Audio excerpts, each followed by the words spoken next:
तो चलिए आज मैं फिर आपके सामने हाजिर हूं एक नया टॉपिक लेके। आज की बात ध्यान से समझना, सुनना और फिर गौर से उसको सोचना। ठीक है, व्लॉग देख के उसको सोचना। अगर आज की बातों पे, मेरी इन बातों पे ध्यान दे दिया तो मैं आपको क्रोएशिया तक का सफर करवा दूंगा बिना किसी प्रॉब्लम के। आपका परमिट भी आएगा, आपका वीजा भी लगेगा, कोई दिक्कत नहीं आएगी। बिना हैसल फ्री होकर आप क्रोएशिया सफर कर सकोगे। वो कैसे होगा? सितंबर की 20 तारीख से लेके अक्टूबर के लास्ट तक सीजनल परमिट के लिए होटल के लिए वैकेंसी शुरू होने वाली है बहुत सारी। व्लॉग को शुरू करने से पहले आप सभी से गुजारिश है, इस डिस्क्रिप्शन में मैंने इंस्टाग्राम का लिंक दे रखा है, व्हाट्सएप का लिंक दे रखा है, तो उसको ज्वाइन करो, फॉलो करो और लाइक शेयर सब्सक्राइब और अच्छा सा प्यारा सा कमेंट जरूर करना अगर आज आपको मेरी बातें अच्छी लगती है तो चलिए सभी चीजें साइड पे हटा के बात करते हैं सीजनल परमिट पे। देखो, सीजनल परमिट पे सबसे ज्यादा जो जाते हैं वो फ्रेशर्स जाते हैं, जैसे कि cleaners, kitchen helper, laundry person, reception में जो काम करने वाले जिनको अच्छी इंग्लिश आती है। और बाकी कामों के लिए उतनी खास इंग्लिश की जरूरत नहीं है आपको। अगर 20-25% भी इंग्लिश आती है तो आप उसको आराम से पार कर सकते हो। मेन क्या है कि ये 20 सितंबर की 20 तारीख से लेकर अक्टूबर के लास्ट तक इंटरव्यू स्टार्ट होने वाली है इन सभी काम के लिए, जैसे शेफ हो गया, पिज्जा मेकर होगा, बार टेंडर होगा, सभी कामों के लिए, होटल के किसी भी काम के लिए आप अप्लाई कर सकते हो। हाँ, अगर कोई हमसे अप्लाई करवाना चाहता है, मेरे थ्रू कोई अप्लाई करवाना चाहता है तो मैं उसकी पूरी तैयारी करवाऊंगा, उसकी इंटरव्यू पास होने तक की जिम्मेवारी उठाऊंगा, इंटरव्यू भी पास करवाऊंगा उसकी। और एक कंपनी में अप्लाई नहीं करूंगा, तीन तीन कंपनी में उसका अप्लाई करके दूंगा नेक्स्ट मंथ जिसने भी अप्लाई करना है।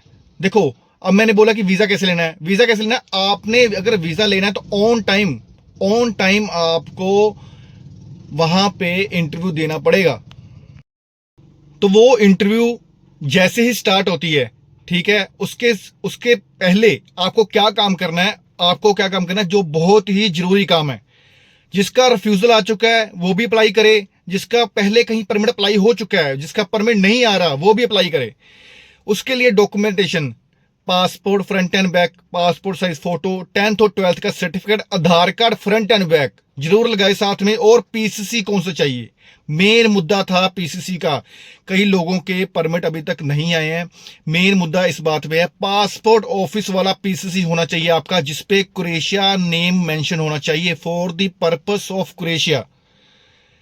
साथ के साथ बुल्गारिया भी अप्लाई होने वाला। बुल्गारिया के जो नेक्स्ट व्लॉग लेके आऊं, बुल्गारिया सीजनल परमिट पे लेके आने वाला हूं, वो सुन के। तो ये डॉक्यूमेंटेशन आपकी इंटरव्यू से पहले आपको प्रिपेयर करने होंगे पूरा एक ही पीडीएफ में। पासपोर्ट, फोटो, एजुकेशन, आधार कार्ड, पासपोर्ट ऑफिस वाला पीसीसी। हाँ, किसी के पास अगर एक्सपीरियंस सर्टिफिकेट है या किसी ने इस सेक्टर में कोई डिग्री की है, डिप्लोमा किया है, तो वो भी आप अगर मेंशन करोगे तो आपके वीजा के चांस और भी हाईली बढ़ जाएंगे। जो भी बंदा सितंबर की 20 तारीख से लेकर अक्टूबर के लास्ट तक इंटरव्यू देता है, मैं उसका 100% जिम्मेवारी उठाऊंगा उसका वीजा लेके आने के लिए। उसका ऑन टाइम परमिट आ जाएगा, दिसंबर या जनवरी के लास्ट तक या फरवरी के मिड तक उसका परमिट आ जाएगा। ऑन टाइम उसकी बायोमेट्रिक हो जाएगी, मुंबई या दिल्ली में उसकी सबमिशन हो जाएगी। तो आपको ख्याल इसी बातों पर रखना है कि आपने जो भी काम करना है पूरा टाइम पे टाइम करना है। हाँ, अगर कोई लेट हुआ, अगर वो चाहता है कि वो नवंबर में उसका इंटरव्यू हो, दिसंबर में उसका इंटरव्यू हो, फिर भी परमिट आ जाए, नहीं होगा भाई। जो पहले पहले जो बंदे अप्लाई कर देंगे उसका ऑन टाइम परमिट भी आएगा, ऑन टाइम उसका वीजा भी आएगा। ये लास्ट चांस है क्रोएशिया जाने का, क्योंकि इसके बाद मुझे नहीं लगता कि क्रोएशिया और सीजनल परमिट के लिए इंडिया से या किसी एशियन कंट्री से बंदे उठाएगा। ये लास्ट मौका है सभी के पास। जो बंदा क्रोएशिया जाना चाहता है या क्रोएशिया से आगे स्पेन मूव करना चाहता है तो उसके पास ये लास्ट मौका है। तो मेरी इन चीजों का ख्याल रखो ध्यान से। अगर किसी को फिर भी समझ नहीं आ रहा, मेरा व्हाट्सएप नंबर डिस्क्रिप्शन में दिया हुआ है, स्क्रीन पे चल रहा है, आप मेरे से जानकारी ले सकते हो। हाँ, किसी का कोई दोस्त सिंगापुर बैठा है, किसी का कोई रिश्तेदार सिंगापुर बैठा है, दुबई बैठा है, मलेशिया बैठा है, तो वहां से वो अप्लाई जरूर कर सकता है। मेरे को पासपोर्ट ऑफिस वाला पीसीसी चाहिए, बट उसकी जो बायोमेट्रिक है, जो उसके फिंगर हैं, वो इंडिया में होंगे, दिल्ली या मुंबई में होंगे, वहां पे उसका पासपोर्ट सबमिट होगा। और एक चीज मेरी ध्यान से सुनना, कोई बंदा अपनी पीसीसी एडिट करके मत दे।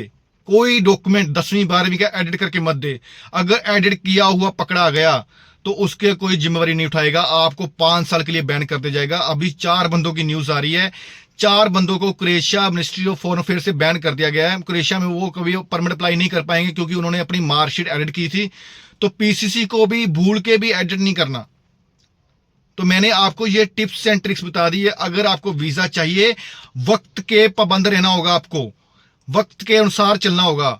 नेक्स्ट मंथ के लिए तैयारी उठा लो, अपना पासपोर्ट वाला पीसीसी अप्लाई कर लो, डॉक्यूमेंटेशन जिसका रेडी होगा उसकी इंटरव्यू होगी, तो उसके लिए प्रेपरेशन कर लो। प्रेपरेशन मैं करवाऊंगा, कौन कौन से वो क्वेश्चन पूछेंगे, कौन सा आपने आंसर देना, उसके लिए भी प्रेपरेशन मैं करवाऊंगा। वो भी फ्री ऑफ कॉस्ट, किसी से कोई चार्जेस नहीं लिया जाएगा, कोई 500 1000 रुपए कोई चार्ज, फ्री में तैयारी करवाऊंगा, ठीक है।